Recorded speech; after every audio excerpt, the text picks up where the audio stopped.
کا بڑا تاجر تھا، ابو لہب کا کیا حال ہوا؟ بڑا تاجر تھا، سردار کہلاتا تھا، کیا حال ان کے ہوئے؟ ذرا سوچو، انہوں نے حلال و حرام میں تمیز نہیں کی، ان لوگوں نے آخرت پر ایمان نہیں لایا، کیا انجام ہوا ان کا؟ اور وہ بلال جسے دنیا غلامی کا تانا دیتی ہے، وہ اللہ کے رسول پہ ایمان لائے اور انہوں نے اللہ کے قانون پہ عمل کیا، تو دنیا نے ایک دن ان کو دیکھا، بلال کعبے کی چھت پہ نظر آتے ہیں اور کعبے کی چھت بلال کے نیچے نظر آتی ہے۔ یہ عزتیں تھوڑی ہیں، یہ عزتیں کم ہے۔ یاد رکھو، میں یہ نہیں کہتا کاروبار نہ کرو، تجارت کرو، مالدار بنو، حلال ذریعے سے۔ شارٹ کٹ کے چکر میں چوری کرنا، ڈکیتی کرنا، موبائل چوری کرنا، حرام کی طرف جانا، بچت کے نام پر سود کے دھندے کرنا، اسلام اس کی اجازت نہیں دیتا۔ اپنے مقدر میں جو لکھا ہے میرے بھائی، اس کو کوئی چھین نہیں سکتا۔ جب ماں کے پیٹ میں مقدر کا لکھا ہوا پہنچا تو دنیا میں آنے کے بعد کیوں نہیں پہنچے گا؟ بالکل پہنچے گا۔ اللہ پہ یقین رکھو، اللہ پہ ایمان رکھو، محنت کرو، کاوش کرو، کوشش کرو۔ اور آپ کو بتاؤں، اللہ کے رسول فرماتے ہیں، جس دنیا کے حلال کا حساب ہونا ہے اور جس کے حرام پر عذاب ہونا ہے، وہ دنیا سے کیا لوگ؟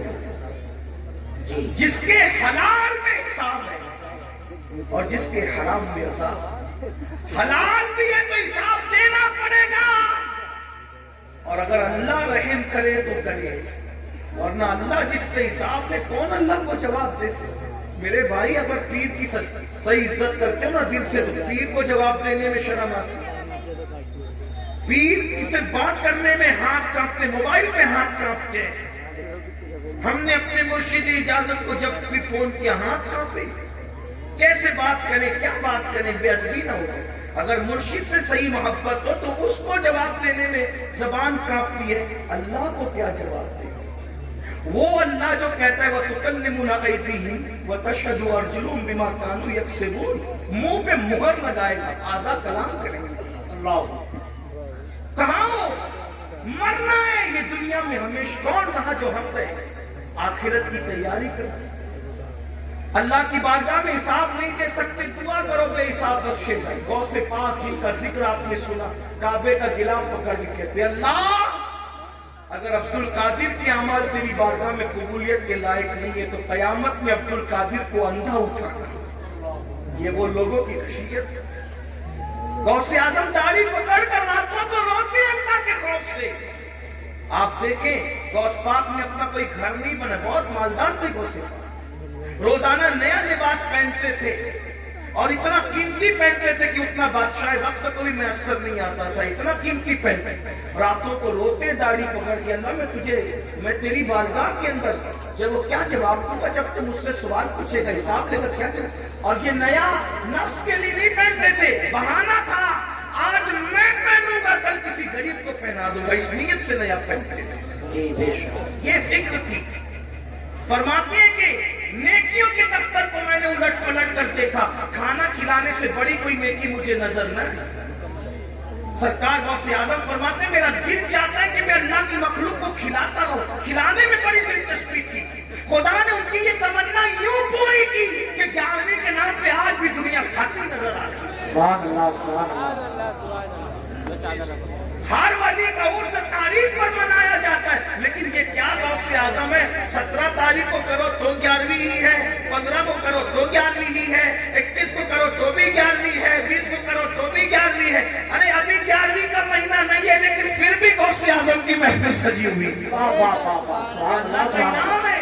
لیکن پھر بھی وہ روتے تھے۔ ہم جرائم کر کے بھی ہمیں رونا نہیں آتا۔ آخرت کے بارے میں ہم لوگ کیا سوچتے ہیں؟ ارے مولانا چھوڑو، یہ مولانا لوگ کی پرانی سب باتیں ہیں اور جو ہوگا دیکھا جائے گا۔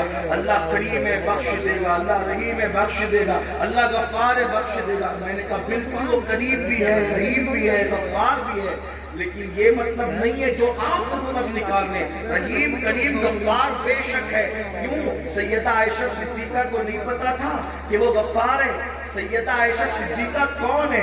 جس کے بستر پہ قرآن نازل ہوتا ہے وہ اماں عائشہ صدیقہ ہے۔ جب مغفرت کی دعا کرتے ہوئے روتی تھی تو دوپٹے سے آنسو پوچھتے پوچھتے دوپٹہ بھیگ جاتا تھا۔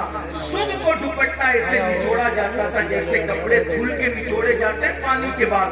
اماں عائشہ کے آنسو آنسو ایسے نچوڑے جاتے تھے. کوئی مبالغہ نہیں کر رہا, ان کی سیرت پڑھ کے دیکھ لیں. میری بہنوں کا حال یہ ہے کہ اللہ اکبر, اللہ اکبر, لا الہ الا اللہ. معافی چاہتا ہوں اپنی بہنوں سے, برا مت ماننا, یہ واعظ و نصیحت کی محفل ہے, اس میں حق بات کہی جائے گی. ناپاکی کے عالم میں بچے کی ولادت کے بعد 40 دن تک نمازیں چھوڑ دیتی ہے.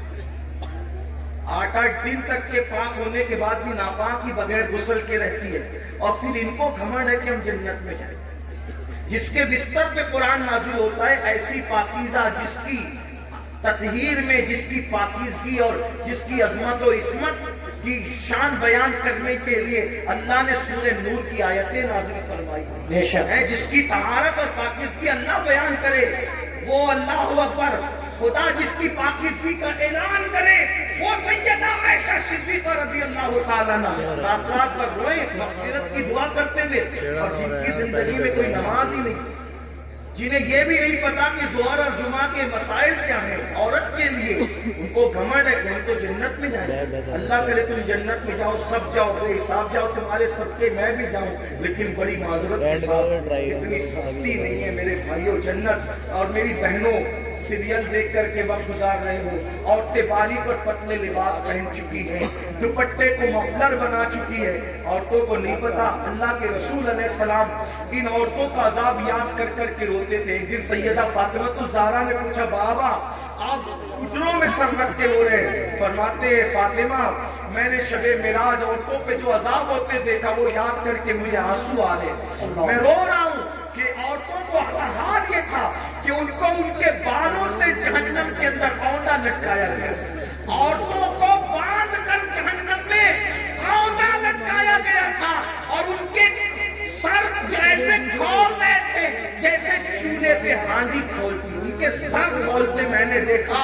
میں کیوں نہ رہوں فاطمہ, ان عورتوں کا عذاب مجھے رلا رہا ہے. میری بہنوں, جہنم کا عذاب بھی کچھ کم نہ تھا کہ جہنم میں بالوں سے باندھ کے لٹکایا گیا, اور کھوپڑیاں کھول رہی تھی جیسے چولہے پہ ہانڈیاں کھولتی ہے. تو پوچھا سیدہ نے, بابا ان کی کھوپڑیاں کیوں کھول رہی تھی, ان کو سر کے بالوں سے کیوں باندھا گیا تھا؟ تو آقا فرماتے ہیں وہ بغیر دوپٹے کے اجنبی مردوں کے سامنے جاتی تھی, سر کھول کر اجنبی مردوں سے کے سامنے جاتی تھی, اس لیے ان کو اس طریقے سے عذاب دیا گیا ہے. میری بہنوں, ہے اللہ کے عذاب کو برداشت کرنے کی طاقت. اگر بتی کا جھٹکا لگ جائے, اللہ اکبر, اگر چائے گرم ایک گھونٹ منہ میں ڈال لو زبان جل جاتی ہے تو دن بھر کھانا نہیں اچھا لگتا. میری بہنوں بتاؤ, سچے نبی کا فرمان, صادق و مصدوق کا فرمان, رحمت للعالمین کا فرمان, جس نے اپنی مرضی سے کبھی زبان کو جنبش ہی نہیں دی, اگر یوں ہی جہنم میں ڈالا جائے تو بھی کم نہیں ہے. وہ جہنم کی آگ جس میں پہاڑ نکل جائیں گے, اس میں عورتوں کو اوندا لٹکایا جائے, بالوں سے ہانڈی کی طرح ان کا سر کھولنے لگے, کھوپڑیاں کھولنے لگے. وجہ کیا؟ دوپٹوں کو مفلر کی طرح لٹکا کر بغیر دوپٹے کے یا سر کھول کر مردوں کے سامنے جاتی تھی. تو یہ حال ہوا. اب آپ سے پوچھتا ہوں, اے بھائی, تجھے اپنی بہن سے اگر پیار ہے تو اپنی بہن کو تو دوپٹے کی تاکید کیوں نہیں کرتا؟ اے شوہر, اگر تجھے اپنی بیوی سے پیار ہے اپنی بیوی کو دوپٹے کی تاکید کیوں نہیں کرتا؟ اے بیٹے, اگر تجھے اپنی ماں سے پیار ہے اپنی ماں کو پیار کے ساتھ دوپٹے کے لیے کیوں نہیں سمجھاتا؟ اور آپ سے پوچھتا ہوں, بغیر دوپٹے کے گھومنے میں کون سی فضیلت ہے, اور جو ہے وہ سر کو کھولنے میں کون سی فضیلت ہے؟ اللہ اکبر. کل بھی اگر عزت ملی تھی تو سیدہ فاطمہ کے نقش قدم پر چلنے میں عورتوں کو ملی تھی, اور آج بھی ملے گی تو اسی میں ملے گی. اداکاراؤں کو آئیڈیل بنانے میں نہیں ملے گی. بہنوں سے کہتا ہوں, نہیں برداشت کر سکتی میری بہن, تم بھی اور ہم بھی کوئی برداشت نہیں کر سکتا. توبہ کرو. تقریر کی محفل, واز کی محفل کا مقصد انقلاب ہے, تبدیلی ہے, توبہ ہے. کسی مرد کے سامنے سر کھول کے مت جاؤ. چچا زاد بھائی ہے, اس سے بھی پردہ کرو. مامو زاد بھائی ہے, اس سے بھی پردہ کرو. پھوپھی زاد بھائی ہے, اس سے بھی پردہ کرو. یہ جو دنیا کے آوارہ لوگ کہتے ہیں نا کہ پردہ کیا چیز ہے, پردہ کیا چیز ہے, ہم نے کہا کووڈ میں تو سب نے پردہ کیا.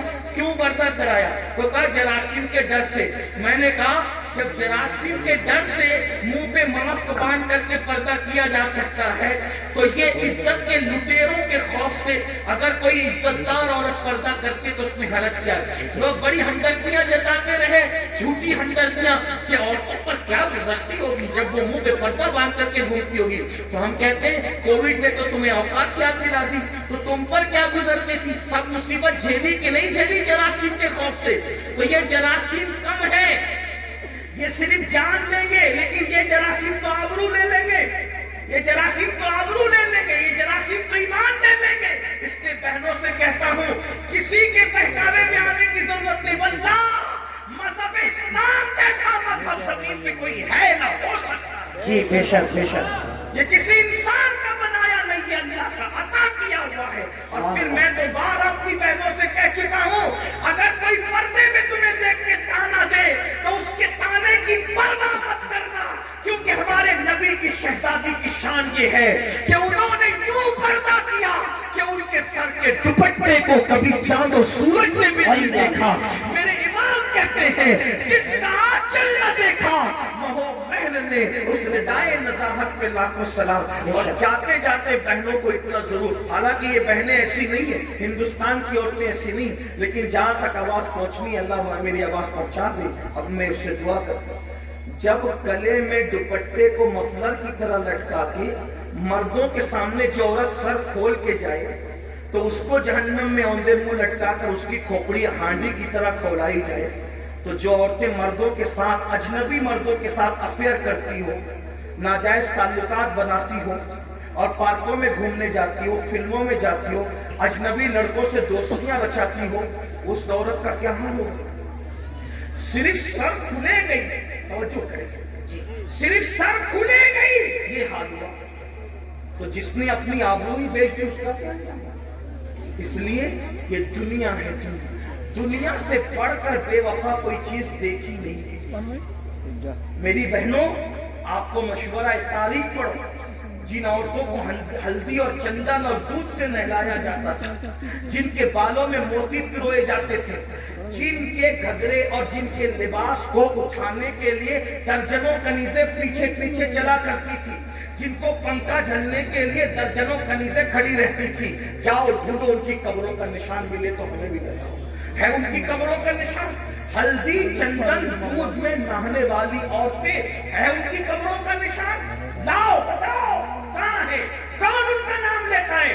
فلاں بیگم فلاں بیگم فلاں بیگم. نام لوں گا تو لوگوں کو تکلیف ہوگی. کہاں ہے ان بیگموں کے جن کے لیے بڑی بڑی عمارتیں یادگاریں بنی؟ کہاں ہے ان کے نشانات قبروں کے؟ کون ہے ان کی قبروں پر فاتحہ پڑھنے والا؟ بتاؤ کون ہے ان کا نام لیوا؟ بتاؤ. کچھ نہیں بچا. لیکن وہ سیدہ کائنات، وہ مخدومہ کائنات، وہ ملکہ فردوس سے بنی، وہ حسنین کی امی جس کے گھر میں 3 مہینے تک چولہے نہیں جلتے تھے، جس نے 17 پیمن والا دوپٹہ پہنا، جب تقویٰ اور پرہیزگاری اختیار کی خدا نے وہ مقام عطا کیا کہ آج بھی جمعہ کا خطیب جب تک نام فاطمہ نہیں لیتا اس وقت تک خطبہ مکمل نہیں. بے شک. سبحان اللہ سبحان اللہ. سیدہ فاطمہ تو پھر بھی بنت رسول ہے، حضور کی شہزادی ہے. رابعہ اصلی کیا ہے؟ ان کے باپ کا نام لوگ نہیں جانتے، ان کی امی کا نام لوگ نہیں جانتے، ان کا نسب نہیں جانتے، لیکن جب رابعہ کا نام آتا ہے تو عزت سے سر جھک جاتا ہے. کیوں؟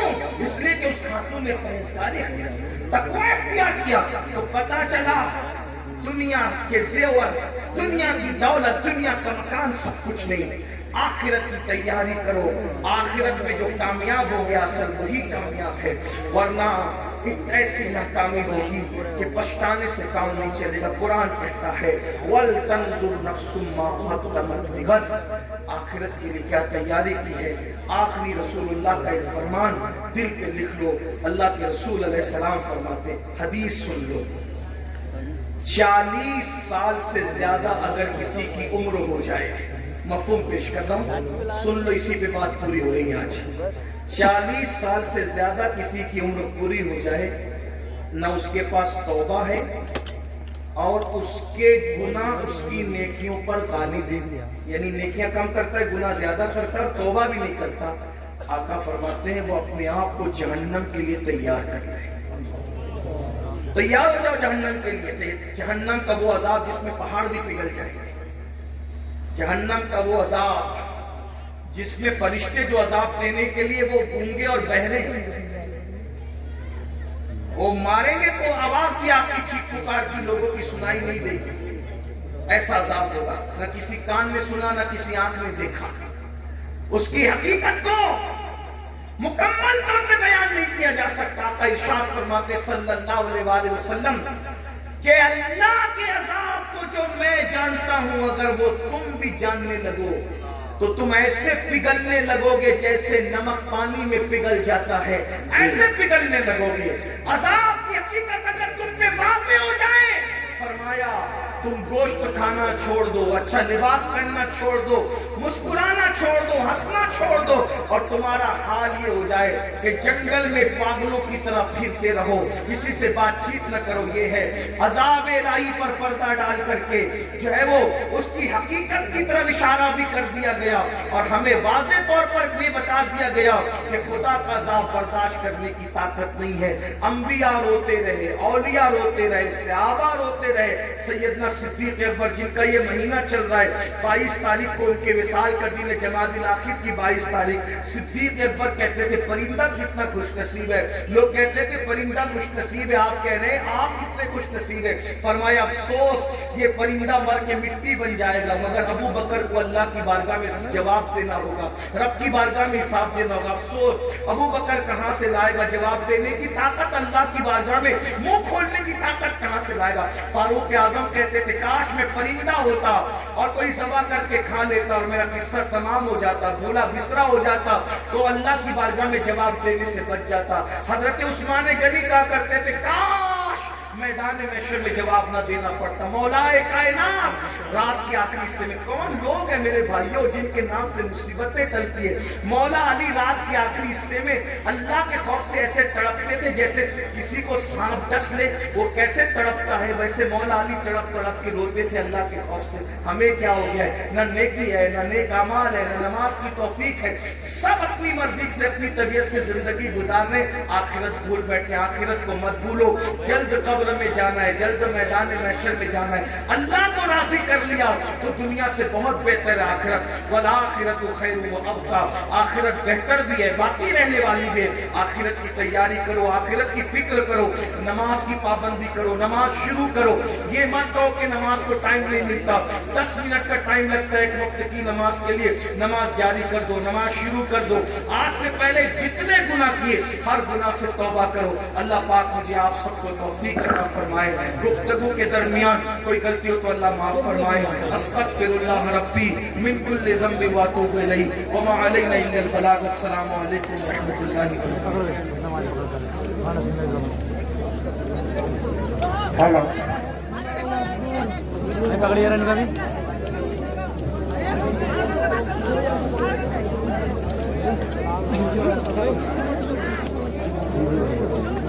ہیلو. میں سلام ہوگا.